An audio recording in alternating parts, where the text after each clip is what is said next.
Hello friends, पिछली video में हम लोगों ने देखा कि 1192 एडी में मोहम्मद घोरी और पृथ्वीराज चौहान के बीच सेकंड बैटल ऑफ तराइन हुई। इस बैटल में जीत मोहम्मद घोरी की हुई। अब अगर हम लोग ज़रा टाइमलाइन पर गौर करें तो हम लोग देखेंगे कि इस बैटल के 14 सालों के बाद यानी 1206 एडी से लेकर 1290 एडी तक भारत में स्लेव डायनेस्टी का रूल हुआ।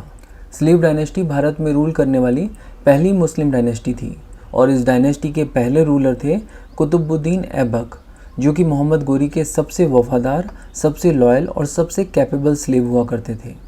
बट स्लेव डायनेस्टी के बारे में पढ़ने से पहले हमें ये पता होना चाहिए कि 1192 एडी से लेकर 1206 एडी के बीच में कौन कौन से मेजर इवेंट्स हुए। एक्चुअली 1192 एडी में सेकंड बैटल ऑफ तराइन को जीतने के बाद मोहम्मद घोरी का कंट्रोल अजमेर और दिल्ली इन दोनों रीजन्स पर हो गया था, क्योंकि यही दो रीजन्स थे जहां पर चौहान डायनेस्टी का रूल हुआ करता था। और हमने पिछली वीडियो में देखा था कि सेकंड बैटल ऑफ तराइन को जीतने के बाद मोहम्मद घोरी ने अजमेर वाले रीजन में डायरेक्ट रूल नहीं किया, बल्कि इसे अपना एक वसाल स्टेट बना दिया जहां पर पृथ्वीराज चौहान घुरीद एम्पायर के फ्यूडल लॉर्ड के रूप में रूल करते रहे।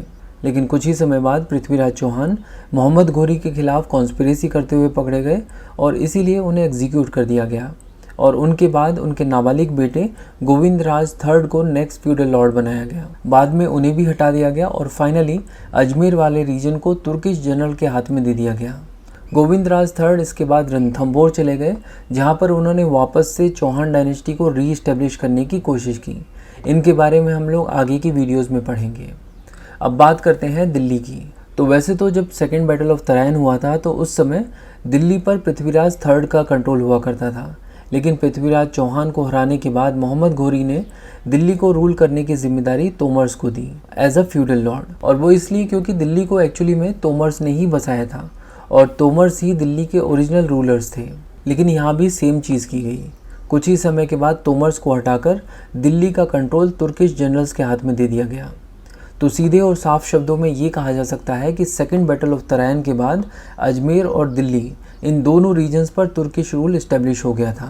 चलिए मैप में देखते हैं कि सेकेंड बैटल ऑफ तराइन के बाद आखिर कितना रीजन तुर्किश रूलर्स के कंट्रोल में आ चुका था। देखिए, ये है अजमेर वाला रीजन जिसे मोहम्मद घोरी ने कैप्चर कर लिया था, और ये है दिल्ली वाला रीजन, खासकर दिल्ली और हरियाणा वाला रीजन। यहाँ पर भी तुर्किश कंट्रोल इस्टेब्लिश हो गया था। Actually second battle of Tarain के बाद मोहम्मद घोरी वापस से गजनी चले गए थे और इंडिया में चीज़ों को मैनेज करने की जिम्मेदारी उसने अपने ट्रस्टेड स्लेव कुतुबुद्दीन ऐबक को दे दी थी। कुतुबुद्दीन ऐबक खिलजी ट्राइब को बिलोंग करता था और कुतुबुद्दीन ऐबक अपने नेबरिंग स्टेट्स खासकर गढ़वाल्स के ऊपर रेड्स कंडक्ट कर रहा था और उन एरियाज़ में लूटपाट मचा रहा था। इसके बाद 1194 एडी में मोहम्मद घोरी वापस से इंडिया में आ गया। इंडिया में आकर उसने गढ़वाल रूलर जयचंद्र के ऊपर अटैक किया। मोहम्मद घोरी और जयचंद्र के बीच में ये लड़ाई चंदावर नाम की जगह पर हुई थी और इसीलिए इस बैटल को बैटल ऑफ चंदावर कहा जाता है। चंदावर नाम की ये जगह आज की डेट में यूपी में है और ये जगह आगरा और फिरोज़ाबाद के पास है।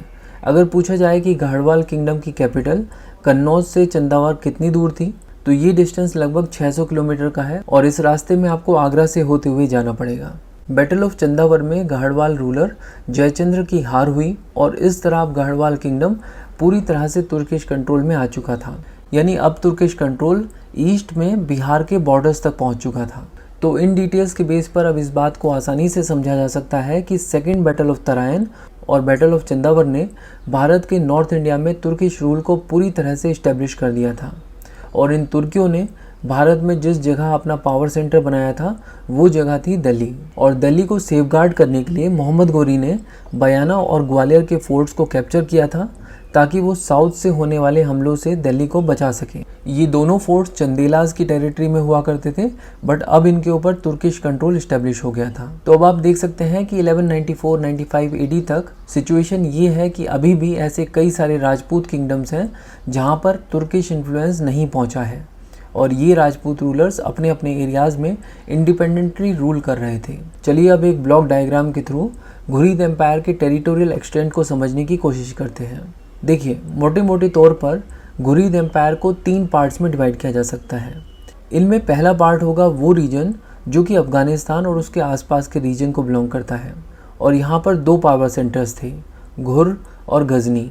गजनी को कभी कभी हम लोग गजना भी कहते हैं। गजनी से मोहम्मद घोरी रूल कर रहा था और घुर से रूल कर रहा था मोहम्मद घोरी का बड़ा भाई। इसके अलावा घुरीद एम्पायर के टेरिटोरियल एरिया का जो दूसरा इंपॉर्टेंट पार्ट था वो था पंजाब, जिसे फर्स्ट बैटल ऑफ तराइन के पहले मोहम्मद घोरी ने कॉन्कर किया था। इस एरिया का पावर सेंटर था लाहौर और घुरीद एम्पायर के टेरिटोरियल एरिया का तीसरा पार्ट था गंगा वैली, जिसे मोहम्मद घोरी ने सेकेंड बैटल ऑफ तराइन के बाद जीता था और इस रीजन में दिल्ली को पावर सेंटर बनाया गया था। 1194 एडी तक तुर्कियों ने ईस्ट में अपनी बाउंड्री बनारस तक एक्सटेंड कर दी थी और इसके जस्ट आगे है बिहार, जिस पर अभी भी तुर्कियों का कंट्रोल नहीं था। इसके अलावा जैसे कि हमने देखा, कुछ राजपूत किंगडम्स जैसे कि सोलंकीज ऑफ गुजरात, परमार्स ऑफ मालवा और चंदेलाज ऑफ बुंदेलखंड अभी भी इंडिपेंडेंटली रूल कर रहे थे और ये सिचुएशन है 1194 एडी तक की। हाँ, ये बात ज़रूर है कि चंदेलाज की कुछ टेरिटरी जैसे कि फोर्ट ऑफ बयाना और फोर्ट ऑफ ग्वालियर उनको घोरी ने ऑलरेडी कैप्चर कर लिया था, लेकिन ये फोर्ट चंदेलाज के आउटस्कर्ट्स में थे। तो यही कहा जा सकता है कि अपने टेरिटोरियल एरिया में चंदेलाज अभी भी इंडिपेंडेंटली ही रूल कर रहे थे। अब अगर हम लोग घुरीद एम्पायर के वेस्ट में देखें तो हम पाएंगे कि यहाँ पर ख्वारिज़मी रूल कर रहे थे। ख्वारिज़मी एक बहुत ही पावरफुल किंगडम था और ये लोग खुरासन, सिस्तान और ईरान वाले रीजन्स में रूल कर रहे थे। ये हम पहले की वीडियोज़ में ऑलरेडी देख चुके हैं। तो अब हम लोग ये समझ पा रहे होंगे कि 1194 एडी में घुरीद एम्पायर कितने बड़े एरिया में फैल चुका था और इनके नेबरिंग किंगडम्स कौन कौन से थे। अब हम लोग बात करेंगे घुरीद एम्पायर के फर्दर एक्सटेंशन की। जी हाँ, घुरीद एम्पायर की कोशिश थी कि वो अपने टेरिटरीज़ को ईस्ट, वेस्ट और साउथ तीनों डायरेक्शन में एक्सटेंड करें और इसकी रेस्पॉन्सिबिलिटी को डिवाइड किया गया था अलग अलग लोगों में। घुरीद एम्पायर को वेस्ट में एक्सटेंड करने की रेस्पॉन्सिबिलिटी खुद मोहम्मद घोरी और उनके भाई ने ली थी। राजपूत किंगडम्स को कॉन्कर करने की जिम्मेदारी मोहम्मद घोरी ने अपने most trusted slave Qutubuddin Aibak को दी थी और ईस्ट में टेरिटोरियल एक्सपेंशन की जिम्मेदारी दी गई थी बख्तियार खिलजी को। बख्तियार खिलजी भी मोहम्मद घोरी का एक स्लेव था जिसने पंजाब को जीतने में एक बहुत ही अहम भूमिका निभाई थी। तो चलिए सबसे पहले देखते हैं कि कुतुबुद्दीन ऐबक ने 1194 एडी से लेकर 1206 एडी के बीच में कौन कौन से राजपूत स्टेट्स को कॉन्कर किया। अब आप पूछोगे 1206 तक क्यों? क्योंकि 1206 में स्लेव डायनेस्टी की शुरुआत हो गई थी। तो हम लोग ये जानने की कोशिश कर रहे हैं कि स्लेव डायनेस्टी की शुरुआत होने से पहले तुर्किश कॉन्क्वेस्ट कहाँ तक एक्सटेंड हो गया था। तो बात यह है कि कुतुबुद्दीन ऐबक ने इस कॉन्क्वेस्ट की शुरुआत की थी गुजरात से। इन्होंने चालुक्याज ऑफ गुजरात के रूलर भीमा सेकंड को हराकर उनकी कैपिटल अनिलवाड़ा को पूरी तरह से तहस नहस कर दिया था। अनिलवाड़ा को आज की डेट में पठान के नाम से जाना जाता है और ये वही जगह है जहाँ पर रानी की वाव देखने को मिलती है। रानी की वाव को हम लोग इंग्लिश में क्वींस स्टेप वेल भी कहते हैं। इस क्वींस स्टेप वेल को उदयमती नाम की रानी ने अपने पति भीमा फर्स्ट की याद में बनवाया था। तो 1197 एडी में चालुक्याज ऑफ गुजरात के रूलर भीमा सेकंड को हराकर कुतुबुद्दीन ऐबक ने गुजरात को कैप्चर कर लिया और इस एरिया को गवर्न करने के लिए एक मुस्लिम गवर्नर को अपॉइंट किया गया। लेकिन मात्र 4 ही सालों में गुजरात के चालुक्य रूलर भीमा सेकंड ने मुस्लिम गवर्नर को गुजरात से निकालकर बाहर फेंक दिया और इस तरह 1201 एडी में वापस से गुजरात में चालुक्याज की पावर को रीस्टोर कर दिया। इस तरह गुजरात कुतुबुद्दीन ऐबक के हाथ से निकल गया। लेकिन इसके अगले ही साल कुतुबुद्दीन ऐबक ने चंदेलाज पर अटैक कर दिया और इनकी कई सारी टेरिटरीज जैसे कि कलिंजर, महोबा और खजुराहो को अपने कंट्रोल में ले लिया। और आपको पता होना चाहिए कि चंदेलाज की कैपिटल थी कलिंजर और अगर कलिंजर को ही कॉन्कर कर लिया गया है तो इसका मतलब ये है कि चंदेलाज की पूरी टेरिटरी कुतुबुद्दीन ऐबक के कंट्रोल में आ चुकी है। तो अब हम लोग साफ तौर पर देख सकते हैं कि 1194 एडी से लेकर 1206 एडी के बीच में कुतुबुद्दीन ऐबक अगर घुरीद एम्पायर में किसी टेरिटरी को ऐड करने में कामयाब हो पाए थे तो वो थी चंदेलाज की टेरिटरी। चलिए अब बात करते हैं बख्तियार खिलजी की और देखते हैं कि उसने घुरीद एम्पायर को ईस्ट में कहाँ तक एक्सटेंड किया। तो ये तो हम लोग देख ही पा रहे हैं कि घुरीद एम्पायर के ईस्ट में जो सबसे पहली टेरिटरी है वो है बिहार और उस समय बिहार में कोई भी बड़ी पॉलिटिकल पावर एग्जिस्ट नहीं किया करती थी और वो इसलिए क्योंकि ये रीजन कभी गहडवाल्स के इन्फ्लुएंस में हुआ करता था और कभी सेन डायनेस्टी के इन्फ्लुएंस में। बट गहडवाल्स को बैटल ऑफ चंदावर में ऑलरेडी हरा दिया गया था और सेन डायनेस्टी अपने कोर एरिया यानी बंगाल में ही श्रिंक हो चुकी थी। एक्चुअली वो समय था जब सेन डायनेस्टी इतनी ज़्यादा पावरफुल नहीं थी और इसीलिए वो अपने कोर एरिया यानी बंगाल के बाहर के रीजन्स में इन्फ्लुएंस नहीं रख पा रहे थे। इसका मतलब ये हुआ कि बिहार एक खाली मैदान की तरह था जहाँ कोई भी बड़ी पावर मौजूद नहीं थी। इसीलिए बख्तियार खिलजी ने 1202 एडी में मात्र 200 घुड़सवारों के साथ इस पूरे रीजन को जीत लिया, बिना किसी रेजिस्टेंस के। और सिर्फ इतना ही नहीं, उस समय की दो सबसे बड़ी बुद्धिस्ट यूनिवर्सिटीज़ जो कि बिहार में ही थी, यानी नालंदा यूनिवर्सिटी और विक्रमशिला यूनिवर्सिटी, बख्तियार खिलजी ने इन दोनों यूनिवर्सिटीज़ को पूरी तरह से डिस्ट्रॉय कर दिया और हज़ारों की तादाद में यहाँ पर जो पढ़ने वाले लोग थे उनको कत्लेआम किया और यहाँ पर जितने भी बुक्स और स्क्रिप्चर्स थे उन्हें भी जलाकर राख कर दिया। कहा जाता है कि इन यूनिवर्सिटीज़ में मौजूद बुक्स की तादाद इतनी थी कि ये बुक्स हफ्तों तक जलती रही। इसके अलावा बिहार की बड़ी बड़ी सिटीज़ में लूटपाट मचाई गई, जिससे बख्तियार खिलजी ने काफ़ी सारी वेल्थ जमा कर ली थी। 1202 एडी में बिहार को कॉन्कर करने के बाद बख्तियार खिलजी अब बंगाल की तरफ बढ़ने लगा। उस समय बंगाल एक बहुत ही वेल्दी किंगडम हुआ करता था और इसका मेन रीज़न ये था कि बंगाल एक फ्लरिशिंग ट्रेड सेंटर हुआ करता था।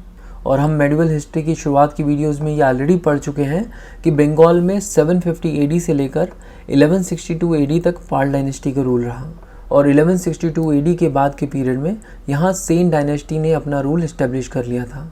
तो बख्तियार खिलजी जब बंगाल की तरफ अपने कदम बढ़ा रहा था तो उस समय बंगाल को रूल कर रहे थे सेन डायनेस्टी के सबसे पावरफुल रूलर लक्ष्मण सेन। लक्ष्मण सेन एक हिंदू रूलर थे जिन्होंने नादिया नाम की जगह पर एक पैलेस बनवाया था और इस पैलेस को उन्होंने पिलग्रिम्स को सौंप दिया था, क्योंकि उस समय ये जगह एक पिलग्रिम सेंटर हुआ करती थी। यहाँ पर श्रद्धालुओं का आना जाना हमेशा लगा रहता था और इस जगह को भल्लाल दीपी भी कहा जाता है।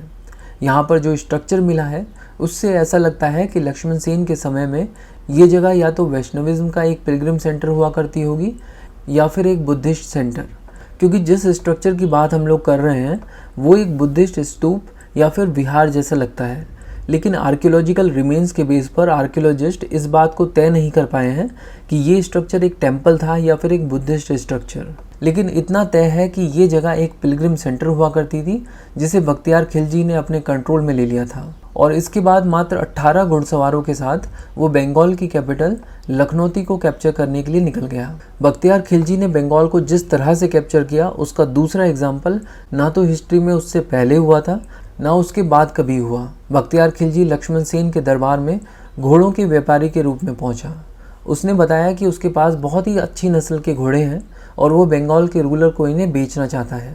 किसी को उसकी बात पर शक भी नहीं हुआ, क्योंकि उन दिनों सेंट्रल एशिया से इस तरह के घोड़े के व्यापारी बंगाल और बाकी इंडियन स्टेट्स में आते जाते रहते थे। घोड़ों के सौदे की बातचीत के बीच में ही बख्तियार खिलजी और उसके 18 घुड़सवारों ने अचानक से तलवारें खींच ली और चारों तरफ क्योस और कन्फ्यूजन की स्थिति फैल गई। इस तरह का माहौल बनाया गया कि ऐसा लगा कि राजा लक्ष्मण सेन के महल को पूरी तरह से तुर्किश आर्मी ने घेर लिया है, जबकि ऐसा कुछ भी नहीं था।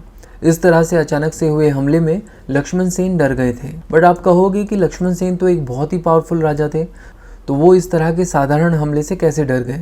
तो बात ये है कि वो पावरफुल हुआ करते थे अपनी जवानी के दिनों में, लेकिन अब वो 80 ईयर्स के हो चुके थे। डर के मारे लक्ष्मण सेन महल के गुप्त दरवाज़ों से निकलकर भाग गए और इस तरह बंगाल पर अब बख्तियार खिलजी का कब्जा हो गया। यानी बंगाल की कैपिटल लखनौती पूरी तरह से बख्तियार खिलजी के कंट्रोल में आ चुकी थी। और दूसरी तरफ सेन डायनेस्टी के लक्ष्मण सेन भागकर सोनार गांव पहुंचे, जो कि बांग्लादेश में है। वहां पर कुछ समय तक उनका डायनेस्टी रूल कंटिन्यू रहा। तो अब तक हमने देखा कि किस तरह 1204 एडी तक बंगाल को कॉन्कर कर लिया गया और इस कॉन्क्वेस्ट के बाद बख्तियार खिलजी ने अपने आप को बंगाल और बिहार का इंडिपेंडेंट रूलर डिक्लेयर कर दिया। उसका कहना था कि उसने ये टेरिटरीज अपने दम पर कॉन्कर की हैं, ना कि घुरीद एम्पायर की मदद से। तो इसीलिए वो इन रीजन्स को घुरीद एम्पायर के गवर्नर के रूप में नहीं, बल्कि एक इंडिपेंडेंट रूलर के रूप में इन एरियाज़ को रूल करना चाहता था। और वो यहीं नहीं रुका, अपनी टेरिटोरियल बाउंड्रीज़ को और ज़्यादा एक्सटेंड करने के लिए वो आसाम की ओर भी बढ़ा। वैसे चाहता तो वो तिब्बत को कॉन्कर करना था, लेकिन तिब्बत के कॉन्क्वेस्ट को लेकर कई सारी मुश्किलें सामने आ रही थी। उसमें से एक बड़ी मुश्किल ये थी कि जिस रास्ते के थ्रू तिब्बत पहुंचना था वो रास्ता मौसम ख़राब होने की वजह से जाने योग्य नहीं बचा था। और अगर बख्तियार खिलजी को तिब्बत एक्सपीडिशन करना था तो उसे नेक्स्ट सीज़न तक का वेट करना पड़ता। इसीलिए उसने अपनी डायरेक्शन चेंज कर दी और उसने डिसाइड किया कि वो पहले आसाम को कॉन्कर करेगा। आसाम के कॉन्क्वेस्ट पर निकलने से पहले बख्तियार खिलजी ने अपने आमिर अली मर्दान खिलजी को बंगाल और बिहार की जिम्मेदारी सौंप दी। आसाम में बख्तियार खिलजी का सामना होने वाला था कामरूप किंगडम के राजा पृथु से। राजा पृथु ने बख्तियार खिलजी से निपटने के लिए आसाम की कई सारी ट्राइब्स को मिलाकर एक आर्मी तैयार की थी और डिसाइड किया कि बख्तियार खिलजी से गुरिल्ला टेक्निक के थ्रू लड़ा जाएगा। तो जब बख्तियार खिलजी आसाम में एंटर हुआ तो उसे ऐसा लगा कि यहाँ पर तो कोई भी नहीं है, उसे कोई भी नहीं दिखा, चारों तरफ जंगल ही जंगल था।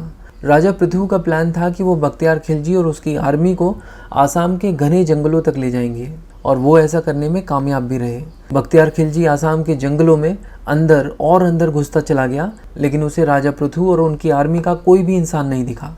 आगे बढ़ते हुए कई हफ्ते गुजर गए।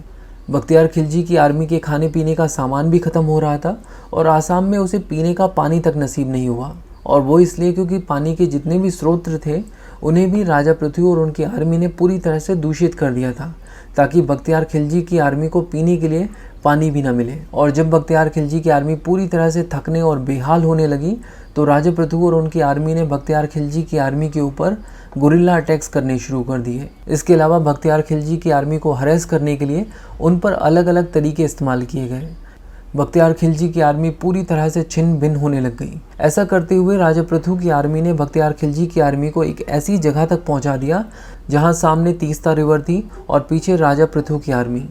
राजा पृथु की आर्मी अब बख्तियार खिलजी और उसकी आर्मी के ऊपर अटैक करने के लिए पूरी तरह से तैयार थी। तुर्किश आर्मी इस अटैक को झेल नहीं पाई और बुरी तरह से डिफीट हो गई। हालांकि बख्तियार खिलजी अपने कुछ साथियों को लेकर आसाम से भागने में कामयाब हो गया, लेकिन वापस आकर बीमारी की वजह से उसने खटिया पकड़ ली थी और वो बीमारी से रिकवर भी नहीं कर पाया था कि उससे पहले अली मर्दान खिलजी, जिसे बख्तियार खिलजी ने बिहार और बंगाल की रिस्पॉन्सिबिलिटी दी थी, उसने बख्तियार खिलजी को मार दिया और खुद को बंगाल और बिहार का इंडिपेंडेंट रूलर घोषित कर दिया। यानी 1194 एडी से लेकर 1206 एडी के पीरियड में घुरिद एम्पायर ने ईस्ट में बिहार और बंगाल को कॉन्कर तो कर लिया था, बिहार को 1206 एडी में और बंगाल को 1204 एडी में, लेकिन इसे घुरिद एम्पायर का पार्ट नहीं समझा जा सकता था, क्योंकि यहाँ के रूलर अली मर्दान खिलजी ने अपने आप को इंडिपेंडेंट रूलर डिक्लेयर कर दिया था। चलिए अब बात करते हैं घुरिद एम्पायर के वेस्टवर्ड एक्सपेंशन की, जिसकी जिम्मेदारी खुद मोहम्मद घोरी और उसके बड़े भाई ने ली थी।